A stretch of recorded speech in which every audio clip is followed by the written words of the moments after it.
এই political culture আমাদের গড়ে তুলতে হবে।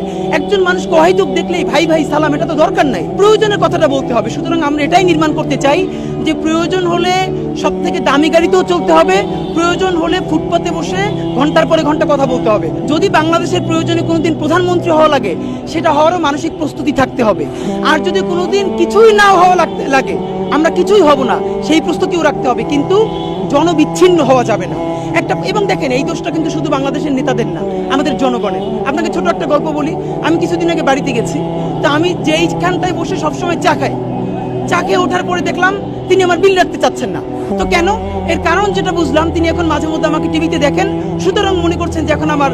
তো আমি খুবই মাইন্ড করে বললাম যে আপনার কাছে চা খাই গত 10 বছর, জীবনে একদিন বললেন না যে বিল দেওয়া লাগবে না, আজকে বলতেছেন কেন যে বিল দেওয়া লাগবে না? এর মানে জাতিগতভাবে অন্যকে কুর্নিশ করা, সেজদা করা, চাটাচাটি করা, এটা আমাদের জাতীয় চরিত্র। ভাই, আমরা জনগণ যদি ভালো হয়ে যায়, একজন জাতীয় নেতৃবৃন্দ, একজন নেতা হেঁটে যাবেন, তাকে আমরা এত দৌড়দৌড়ি করবো কেন? সালাম দিব, প্রয়োজন হলে কথা বলবো।